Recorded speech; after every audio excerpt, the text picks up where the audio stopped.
Inland transport, এটা কিন্তু মাথায় রাখতে হবে।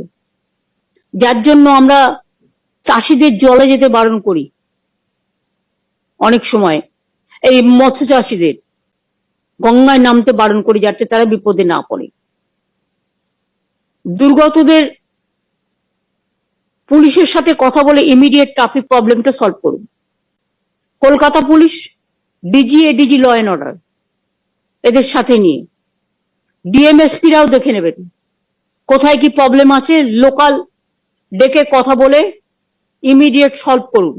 লাইনের যারা আছেন ট্রাফিক ডিপার্টমেন্ট, ট্রান্সপোর্ট ডিপার্টমেন্টের, তাদের কাছে যেন ইনস্ট্রাকশন যায় প্রপারলি। এবং আরেকটা হবে হচ্ছে দুর্গতদের সরানোর জন্য কিছু এমার্জেন্সি গাড়ির প্রয়োজন হয়। ধরুন ইমিডিয়েট একটা দুর্যোগ, বান ঢুকে গেল, তখন ইমিডিয়েট তাকে সরাতে হবে। সুতরাং আপনি যদি গাড়ি আনতে 4 ঘন্টা লাগে তাহলে কিন্তু 400 লোক মারা যেতে পারে। সুতরাং দুর্যোগ ঘটার আগে পূর্ব ওয়েদার রিপোর্ট নিয়ে, অনেক সময় ওয়েদার রিপোর্ট ঠিক হয় তা হয় না, কিন্তু আমাকে এটাকে ক্যাজুয়ালি না নিয়ে সিরিয়াসলি নিয়ে কিছু গাড়ি তাদের জন্য রেডি রাখতেই হবে, যাতে তাদের সরানোর ব্যবস্থা করতে হবে। অনেক জায়গা আছে খুব ন্যারো, যেখানে অন্য গাড়ি ঢোকে না ছোট গাড়ি ছাড়া, সেখানে দরকার হলে ছোট গাড়িও ব্যবস্থা রাখতে হবে। প্যাচ আপ করে নেবেন কারোর সাথে। মনে রাখবেন আজকে যে এনডিআরএফ এখানে কাজ করে, এটা আগে রেলে আমি যখন ছিলাম যে কোনো অ্যাক্সিডেন্ট হলে হসপিটালগুলোর সাথে প্যাচ আপ এবং এনডিআরএফ সঙ্গে সঙ্গে ঢুকবে, এটা আমি করে এসেছিলাম সিস্টেম। তারপর আমি স্টেটে যখন আসি, আমি স্টেটেও এনডিআরএফ এর সাথে প্যাচ আপ করে দিয়েছি। ওরা দিল্লি থেকে কিছু হলে বলে দেবে এনডিআরএফ এর টিম চলে গেছে, এটা তা নয়। এটা আমাদের যেমন এসডিআরএফ আছে, এনডিআরএফ কেও আমরা টাকা দিই এবং প্রোভাইডেড ওরা আমাদের সার্ভিস দেয়। এটা স্টেট গভর্নমেন্টের সাথে এগ্রিমেন্ট করা আছে। এটা এর জন্য সেন্ট্রালের কোনো কৃতিত্ব নেই, because this is the disaster management system এবং মেকানিজম আমরা একটা তৈরি করেছি। এগ্রিকালচার ডিপার্টমেন্ট আজকে মনে হয় কেউ আছে এসছো, এখন থেকে দেখে রাখো। হয়তো এখনই ক্ষয়ক্ষতির পরিমাণ নেই, কিন্তু পরে হতে পারে। আমরা যেমন স্বর্ণ ধান তৈরি করেছি, হ্যাঁ, আমরা অলরেডি খুব বন্যা হয়ে গিয়েছিল, ধানগুলো সব পাকা ধানগুলো নষ্ট হয়ে গেছিল। এখন যেহেতু বছরে 2-3 রকম ধান ফলে, দেখে নাও যে ধানগুলো পেকেছে, যেগুলো তোলার মতো অবস্থা, সেগুলো যেন তুলে নেয়। পুরো ব্যবস্থা আছে? হ্যাঁ, পুরো ব্যবস্থা আছে, ব্যবস্থাটা শুধু অ্যাক্টিভেট করা, দেখে নাও। আজকে বিপর্যয়ে উত্তরবঙ্গের মানুষের পাশে গভর্নমেন্ট পুরোপুরি আছে, এবং দক্ষিণবঙ্গেও যদি কোনো বিপর্যয় হয়, সবটাই আমাদের মা মাটি মানুষকে ঘিরে। সুতরাং কেউ সাবধানে থাকবেন, সকলে চিন্তা করার কোনো কারণ নেই, কিন্তু সময় মতো ব্যবস্থা না হলে অনেক বিপর্যয় হতে পারে। কতগুলো বিদ্যুৎ পাবেন ব্ল্যাক স্পট আছে, যদি একটা ডেটা কালেকশন করেন তাহলে দেখবেন বিদ্যুৎটা পড়ে যে লোক মারা যায়, এটা কিন্তু সব জায়গায় নয়, সব জায়গায় হয়তো 1-2 হয়, কিন্তু কতগুলো ব্ল্যাক স্পট আছে। যেমন উলুবেরিয়ার দিকটা একটা ব্ল্যাক স্পট আছে, যখন বিদ্যুৎ পড়ে, বিদ্যুৎ চমকে 7-8 জন মারা যায় একসাথে। এরকম কয়েকটা বিদ্যুৎ স্পট আছে। যেমন আমার অফিসে আমি জানি, আমি একসময় আমার অফিসটায় বসতাম, মানে আমার কালীঘাটের বাড়িতে, আমি আর মানিক তখন বেঁচে ছিল, দুজনে বসে আছি, হঠাৎ দেখি একটা বিদ্যুতের এসে টেলিফোনের উপর দিয়ে চলে গেল। আমরা বসে আছি, টেলিফোনটা এখানে, টেলিফোনের উপর দিয়ে চলে গেল। অর্থাৎ ওখানে একটা আছে স্পট, যেটা সঙ্গে সঙ্গে টোটালটাকে ড্যামেজ করে দিয়ে চলে গেল, বাট লাইফটা সেফ হয়ে গেল। সুতরাং আমি আমার ওখানে যারা ডিউটি করে পুলিশদের সবসময় বলি, শেল্টারে যাও, তোমাদের ঘর তৈরি করে দেওয়া হয়েছে, তোমরা শেল্টারে যাও, এইভাবে রিস্ক নেওয়ার কোনো দরকার নেই।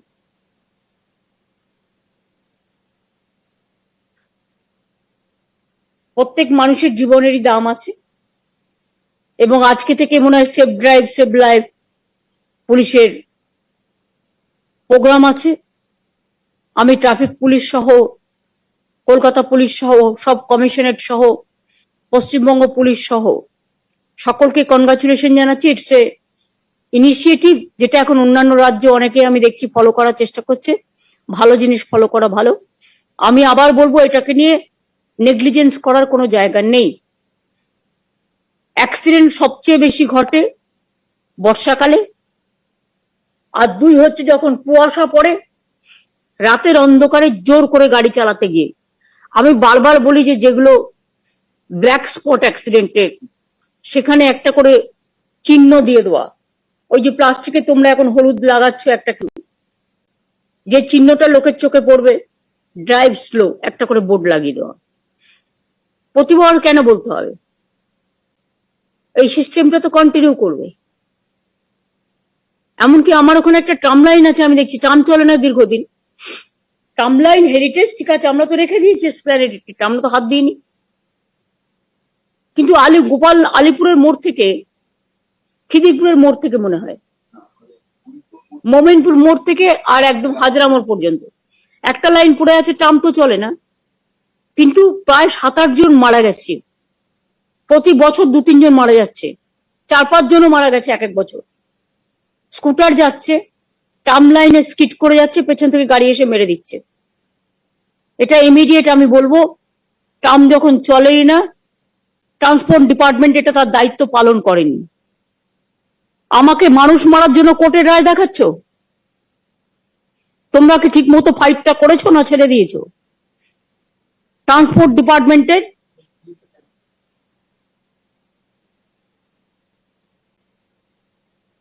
আরে পরশুদিনও 2 জন মরতে মরতে বেঁচে গেছে। রেগুলার ওই মোড়টাই হয়, আমার চোখের সামনে আমি দেখতে পাচ্ছি। স্কিড করে যাচ্ছে আর গাড়ির পেছন থেকে গাড়ি এসে মেরে দিচ্ছে।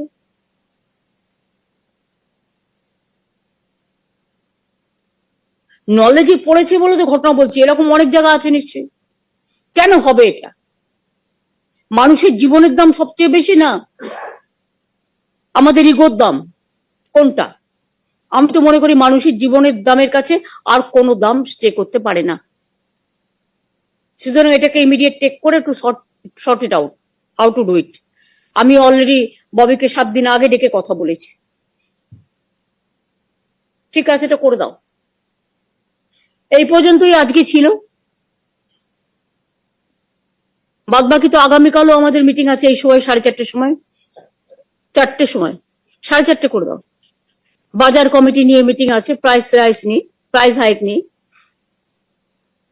এই কদিনে প্রাইস হাইক দ্বিগুণ হয়ে গেছে প্রত্যেকটা জিনিসে। যাই হোক, সবাইকে ডেকেছি আমি, আজকে এটা আলোচনা করছি না, যেহেতু কালকের সাবজেক্ট, কালকে আলোচনা করব। আমি এটুকু বলে যারা আমাদের সাথে আজকে ভার্চুয়ালি জয়েন করেছেন তাদের সকলকে, জেলাগুলোই হচ্ছেন আমাদের প্রাণকেন্দ্র। জেলা, শহর, গ্রাম, শহর সবকিছু নিয়েই জীবন। কাজে সবাই নিজের মতো কেয়ার নেবেন। মহরমে যেন কোনো দুর্ঘটনা না ঘটে নজর রাখবেন। আমি তো ইতিমধ্যে পুলিশকে অনেকবার বলেছি যে বাসের ব্যারিকেড করে দেবেন, যাতে ব্যারিকেডের মধ্যে দিয়ে ওরা যেতে পারে, ওদের কোনো অবস্ট্রাকশন না হয়, মানুষেরও কোনো অবস্ট্রাকশন না হয়। এটা খুব সেন্সিটিভ সাবজেক্ট, এটা দেখে নিতে হবে। জেলাগুলোকেও same rule is to be applied to the district also. Manoj দেখে নাও, কমিশনার গুলোকেও বলে দাও। উল্টো রথ আছে আবার নেক্সট স্যাটারডে না সানডে, উল্টো রথ আছে।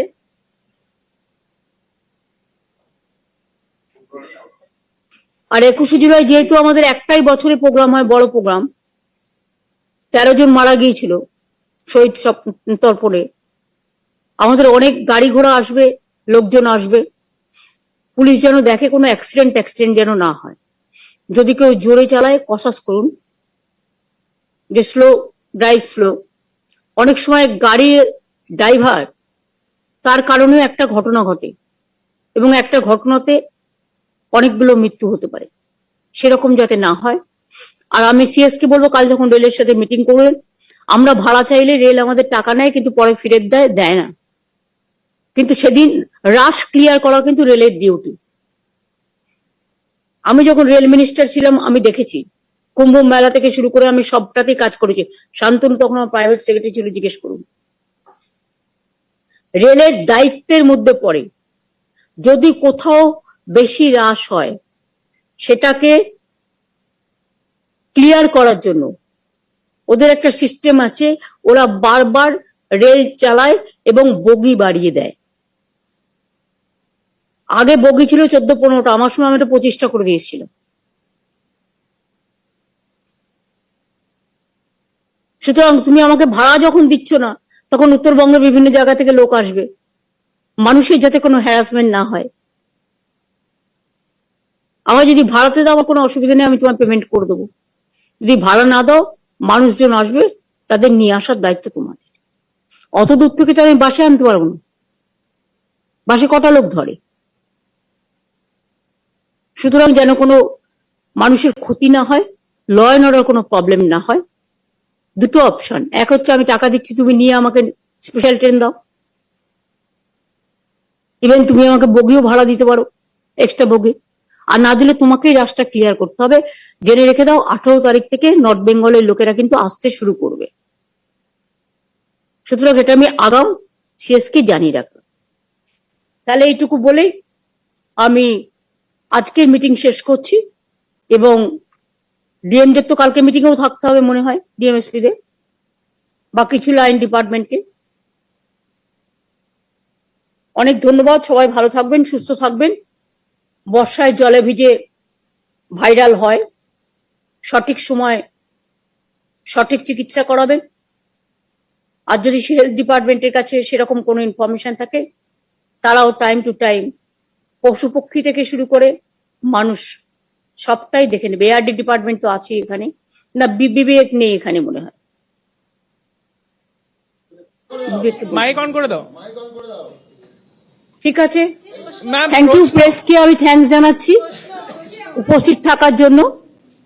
নর্থ বেঙ্গল থেকে শুরু করে সাউথ বেঙ্গল, অন করে দাও। আজকে অবশ্য নর্থ বেঙ্গলের ডিএমএসপিদেরই ডাকা হয়েছিল। সবাইকে অনেক ধন্যবাদ, থ্যাংক ইউ সো মাচ। সকলে ভালো থাকুন, সুস্থ থাকুন। মাইকটা এবার সকলকে ধন্যবাদ জানিয়ে